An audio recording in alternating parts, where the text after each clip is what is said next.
Welcome back to the Creepy Sock Club, where being called crazy is a compliment. Today we have Elizabeth with us. She is a licensed addiction counselor. She is going to be sharing her knowledge on topics such as self-harm, things like that, and grief. And I'm going to be sharing my own traumas behind being a child to addicts and how we overcame it. I cannot thank you enough for being here. Thanks for having me. Of course. You're my first guest. Yay! That's big. Yes, it's fun.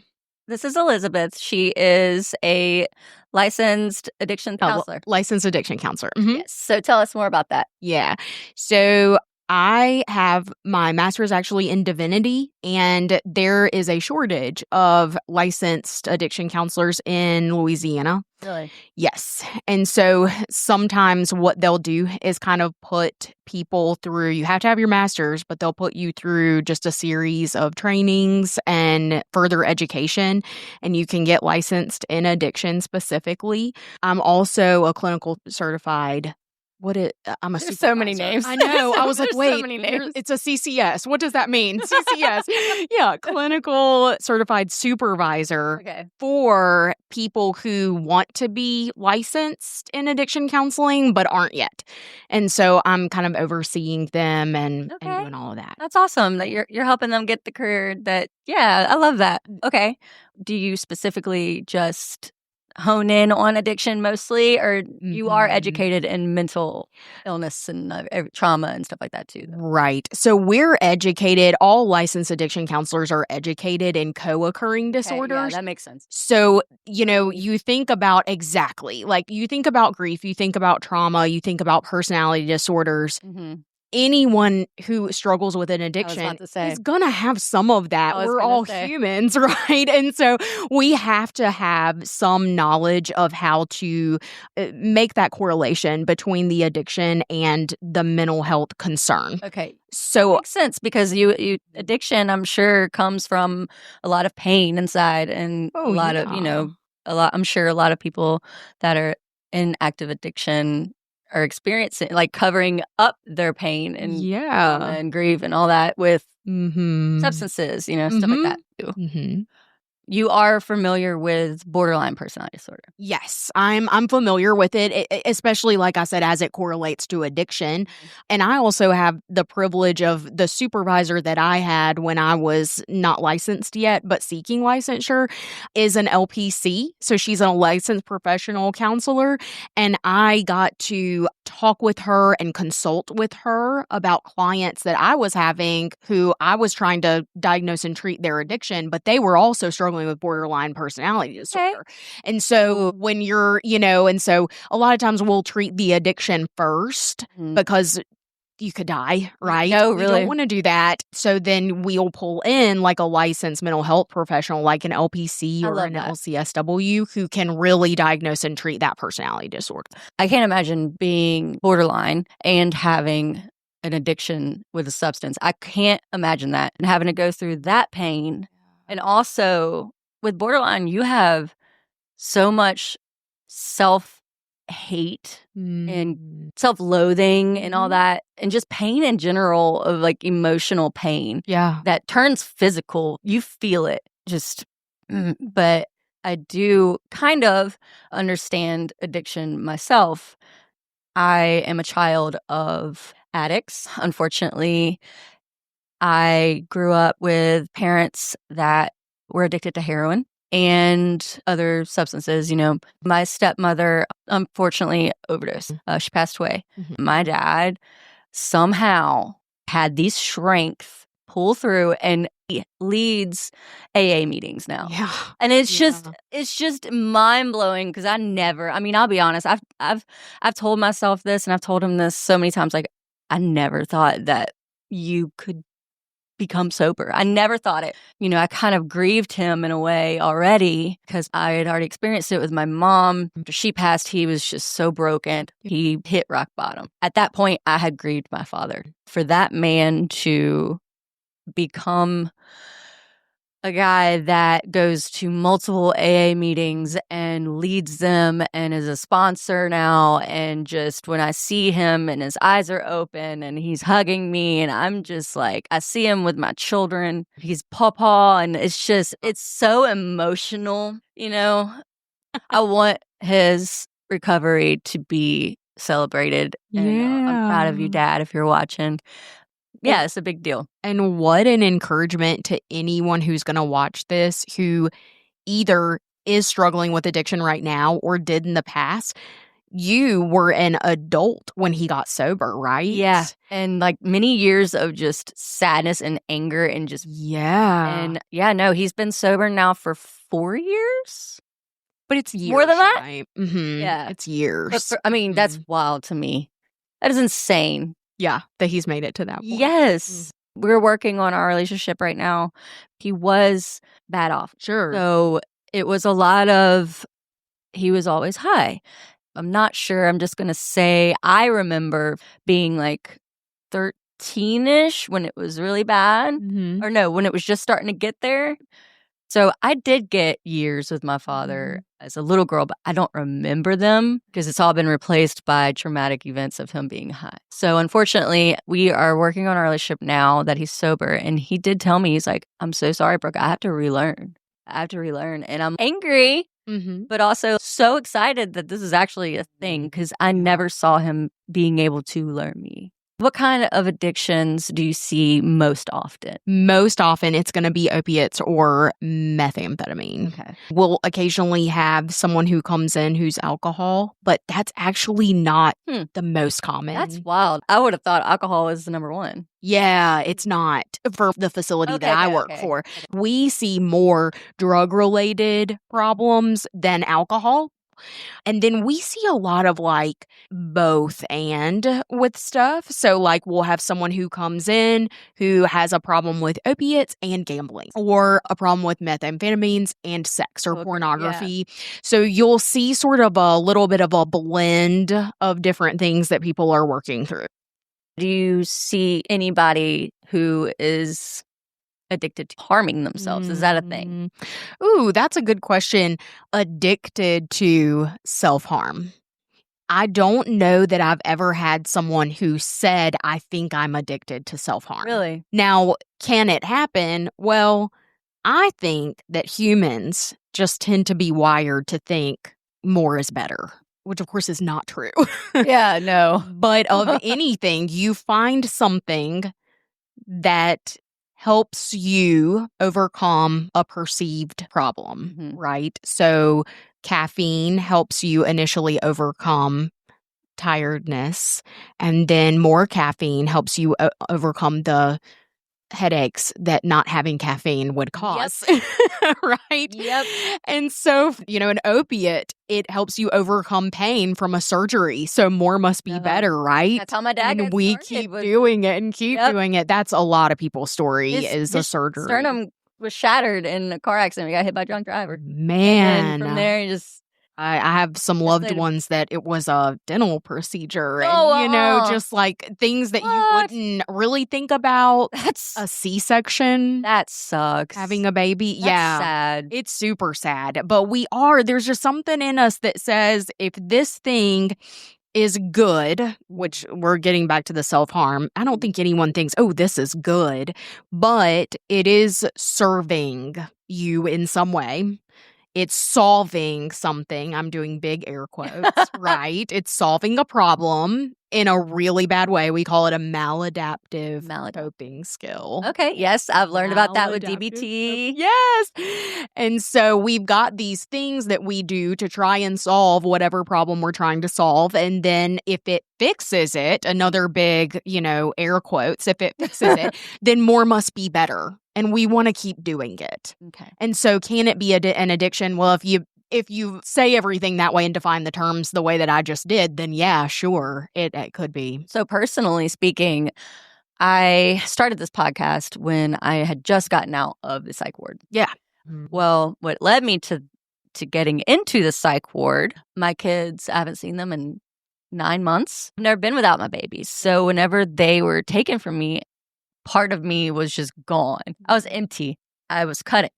When I say that is an addiction, so with borderline, you feel so much emotional pain. It feels like death, when we're hurting. And I always felt like the reason I cut, and I'm sure a lot of other borderlines will understand this feeling, is I have to put the pain somewhere or I'm going to explode. Mhm.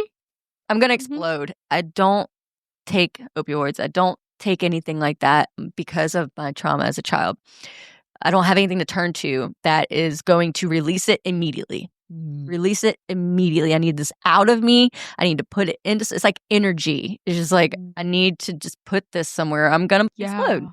It literally releases.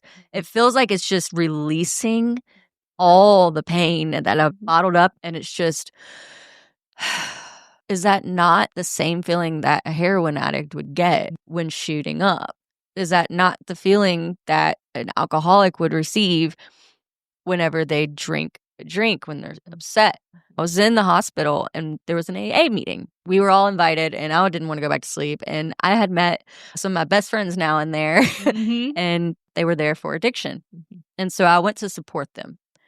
And when I was in there, everything they were saying was just like hitting home and hitting home. I might be one. Things that they were saying was just like, no, I feel that. No, I know that feeling. No, like, and so I asked them in the middle of the meeting, I said, okay, I feel all this. I cut.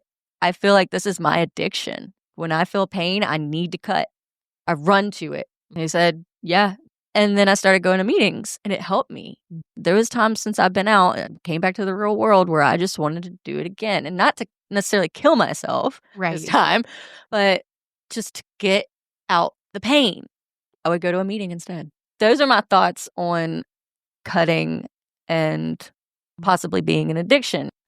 Do you see cutting as sort of a dissociation for you?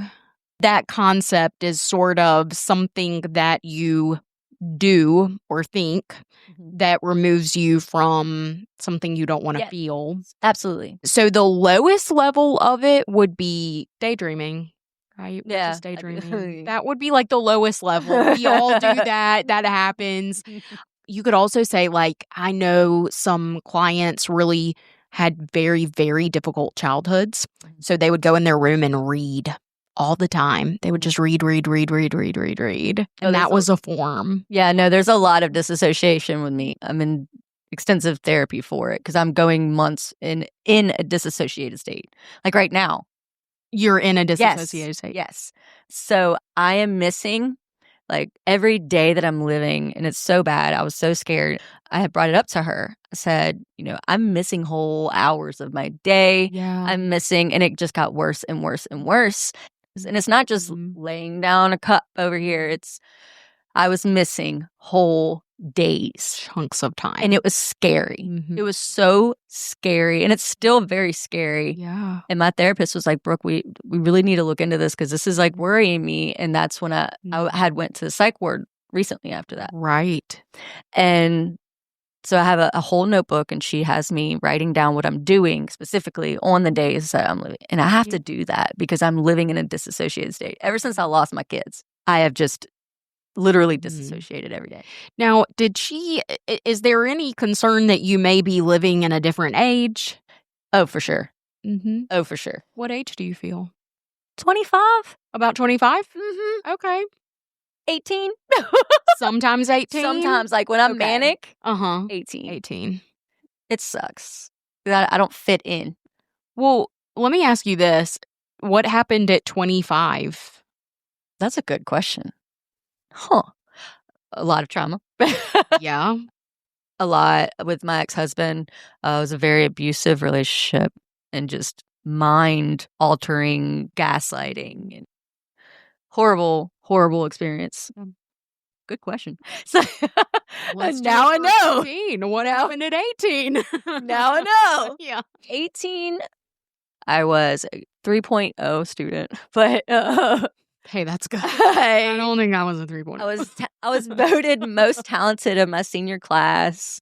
I worked so hard. I wanted to be the first in my family to graduate high school. I worked hard for that, and I wanted a future. And my mother had pulled me out of school during a court case with her boyfriend at the time. It was during my finals. I missed my finals. And I was already in the yearbook. People were getting their graduation caps and gowns, and everybody's getting ready. And she pulled me out to be a witness for her and her boyfriend fighting over something. I don't even remember. The judge actually stopped the court and was like, I'm bringing her back to school. And he said some choice words to my mother, and I actually didn't get to graduate. It was very traumatic for me because then I became a dancer. Oh, Yeah. gotcha. I see. Okay. So that makes sense. Mm-hmm. That makes a lot of sense. Mm-hmm. I had to do it because I was going to be homeless and stuff like that. So Wow. So your mind is going back there. yeah, no, that was so traumatic. I threw up all night the first night I did it because I was actually very modest. I went through a lot of sexual trauma as a child. So it was very like, I don't want to do this, but I had to do what I had to do to make the money that I needed. Wow. And further on, I did go back to school, just to let you know. Got my bachelor's, so. Good. Oh, that's great. On my own. Yeah, good. So there's redemption in your story. Oh, well, so much. Yeah. So much. We were talking about disassociation. See?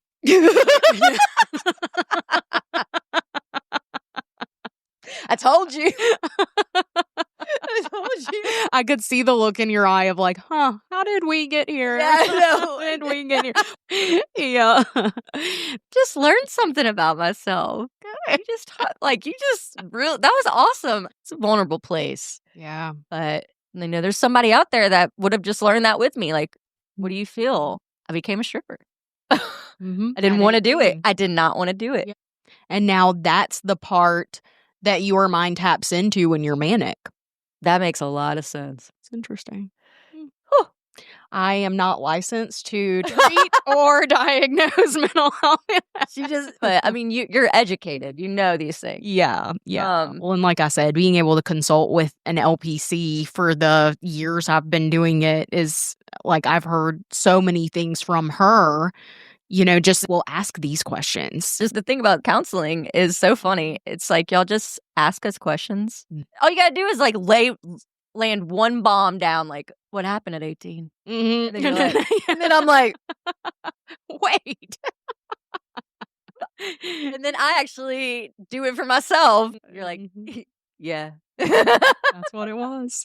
That's so funny. I love when that happens in therapy. And it's nice to, like, for anyone watching, it's nice to hear stuff like that because you can ask yourself those same questions. The real point of it, my therapist, the last therapist I was seeing, because I think all counselors need to see a counselor at most various times they points. go into counseling because they needed counseling. Yeah, probably so. I mean, I can speak for myself. I was in counseling before I knew I would be a counselor for sure. And the last one that I had, I love.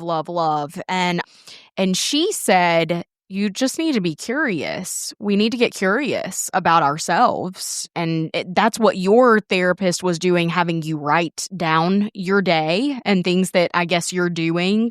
Yeah. What exactly are you supposed to write down? I'm supposed to just write down specific things that I can remember that had happened. What did you do on this day? Oh, well, I went to this store, got this, like specific details. Gotcha. So that I can remember that day happened. Okay, good. So it's basically like a journaling exercise, but it has like specific prompts. Yes. You need to write down exactly what you did. Yes, because I will not remember that day happened. Yeah. Well, and sometimes you just need the reminders. You need those little reminders that are going to help you kind of have a wherewithal. It's called orientation, right? Are you oriented to time? Are you oriented to space? Okay. Are you oriented to, so you need to be able to orient yourself to the right time. Yeah. Gotta bring me back down. Yeah. So can you tell what, like, you're missing gaps of time, but can you tell what age you were in that gap, or do you not remember that at all? Oh, no, I don't. There's been a lot of trauma as a child, like a lot of dark, evil stuff going on in there. I recorded my own podcast the other day and I was talking to myself and I'm like, I'm so disconnected from a child version of myself. Yeah. Because I don't remember being a kid. Yeah. I feel like I was born at 18. Yeah. Yeah. And I remember here and there some things. Mostly I remember hard traumas, dark stuff. Mhm. My first memory was being raped. These are things that I remember, Mm. and everything else, like, I remember being on a rocking horse, but it was only brought back to my memory because I saw a photo recently. But other than that, yeah, time is just Yeah. hard for me. What types of treatment have therapists done with you for the childhood trauma? See, here's the funny part. I've done a lot of therapy with a lot of therapists, but every time we get there, I leave. Oh, yeah.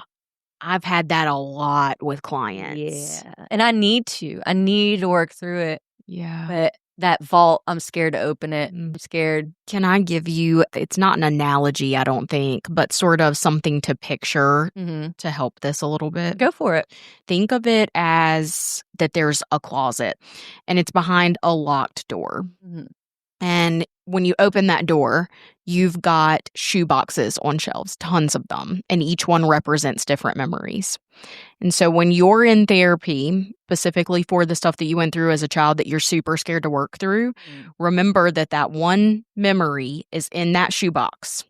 And you're going to, with your counselor, pull the lid off of that one shoebox. Just Okay, the so one. it's not all gonna come out like you open the vault and it goes, Nope. and you Nope. just, I can't. Nope. I can't imagine. It's just one shoebox. And you're going to mess around with that a little bit, poke at it, right?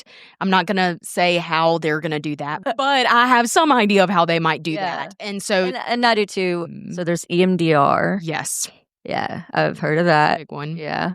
Brain spotting. Brain spotting. Yep. Yeah. Those are distinct trauma interventions for people who are like, what on earth is brain spotting or EMDR? Those are interventions for treating childhood trauma. EMDR, I think, was actually I know a lot of created people that do for it. veterans who were coming back from war and the really tough stuff that they've seen and have had to do. And so I think EMDR was actually created to address that initially, the specific to PTSD for war vets. I think it was Francine Shapiro. I know that. And it had something to do with her doctoral dissertation. I'm pretty sure that's what she was doing, but they use it for everything now. And so your therapist is going to choose which one she thinks is appropriate for you just based off of having worked with you for however long she has. And then you're going to go through that one thing, and then you're going to think of it as that lid being put back on that box. I can't even imagine that. But that's how you're going to think about it, right? It subconsciously messes with me. I have night terrors. I wake up screaming from it. It's really affected my life. Have you ever considered going inpatient for mental health simply for that? Yes. I was always scared. So the stigma around being inpatient, you think before I went to inpatient, I thought everybody's like talking to the walls and like throwing poop. I don't know. No, that is not the case. I literally pictured that. I don't know. But like, that's what I'm like. That's what I saw in movies, and that's just what I stigmatized it. Sure. And I know a lot of people that do stigmatize it. Well, and that's not what you saw, right? No. Going through. Oh my God, I loved it. Yeah, I loved it. I was going to say. Oh my God, I loved it. I met my best friends now. In there. Yeah. Like, so the Grippy Sock Club is literally talking about like the group that like we created in there and the bond that we shared. Those are my people. Yeah. I mean, I loved it. It was very good for me. But also, I couldn't do it because of the kids. Oh, yeah. And everything. It sucks because I was told that if I did get the help that I needed, could lose your kids. Yep. Yeah. My mental health has really, like, every time that I have tried to find help or seek help, I have to hide it. I have to smile, and everybody thinks I'm fine. Bad when I'm alone. And I can't do anything about it because it is used against me. Yeah.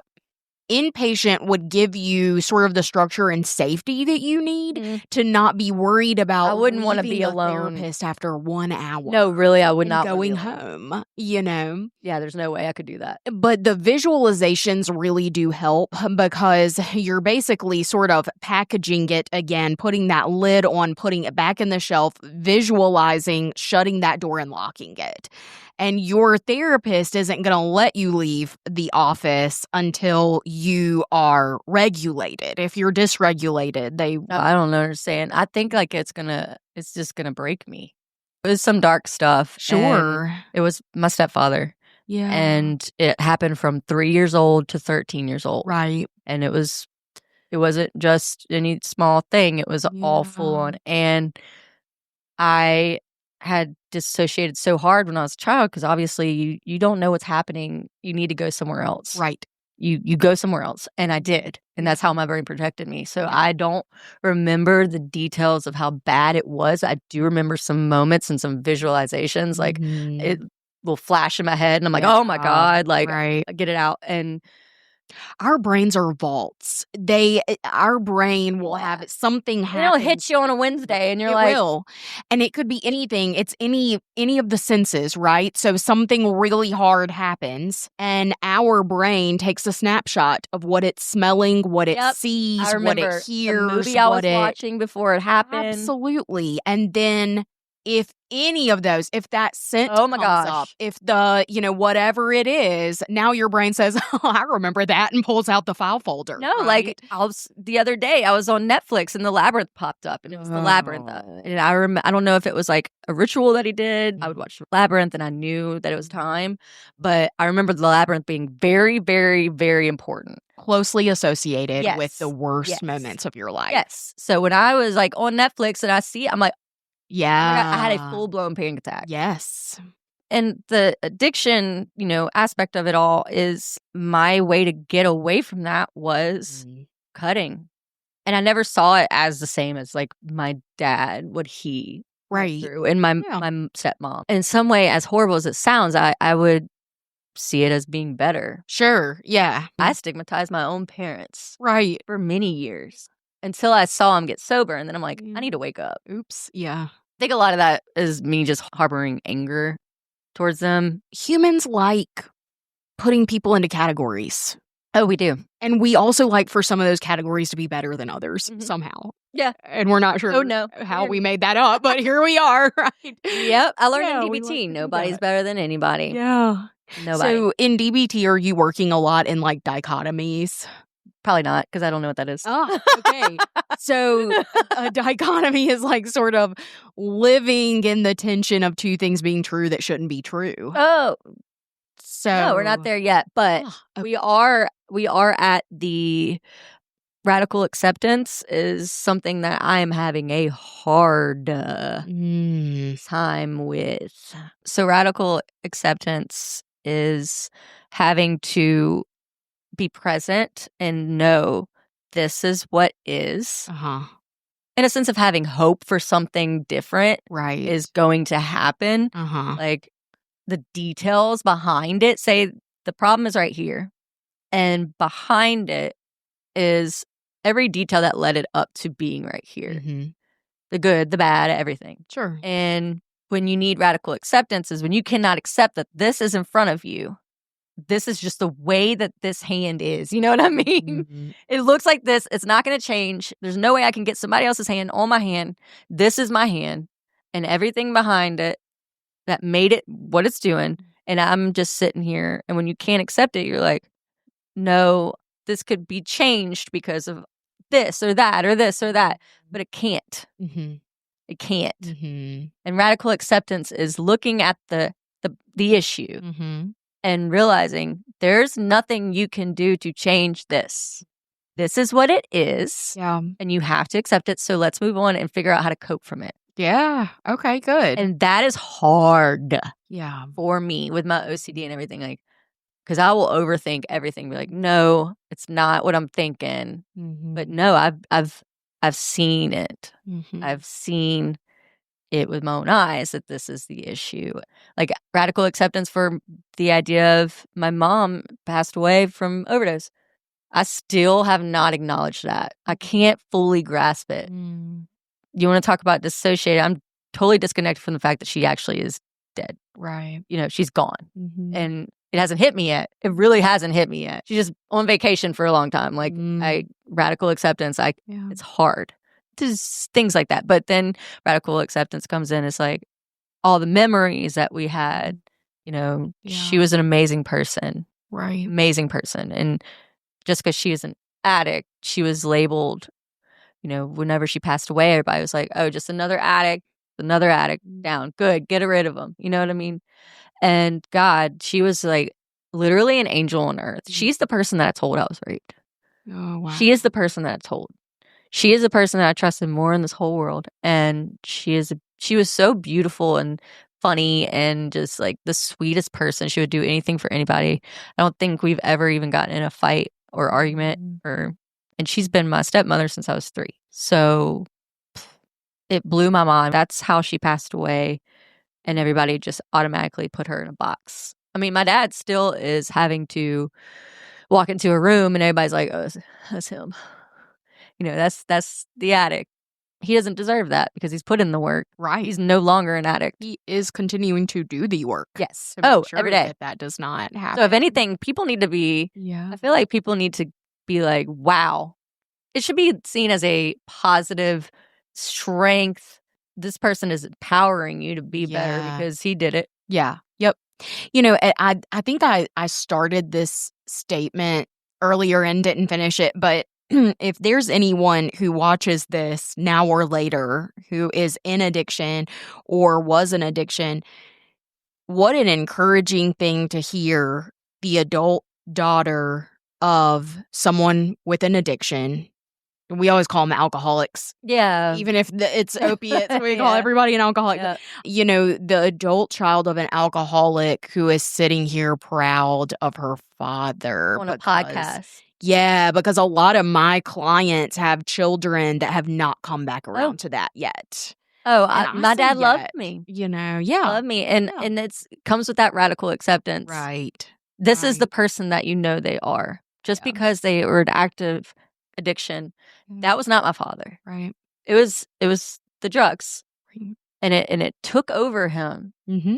It's like a virus. Yep. They're sick. It's been compared to that before. Like, I didn't even know that. That's coming from somebody that saw it. Yeah. And I would give anything for my mom to have another chance. Yeah, I know. Because that woman was the most beautiful, kindest. She was my person. Yeah. She was my person. Yep. And I have to go visit her grave. And my dad made a change. He stopped the cycle. Mm-hmm. And it was in his family before. Yeah. So his childhood was traumatic. Mm-hmm. He broke it. Mm-hmm. And not me, not my sister, because we weren't, my siblings, we haven't messed with drugs because of that. But my father went back and said, you know what?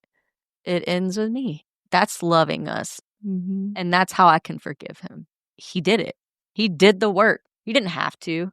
Right. He didn't have to. His wife is gone. Right. We're all out of the house. Yep. But he said he didn't want to live like that anymore. I'm very proud of him.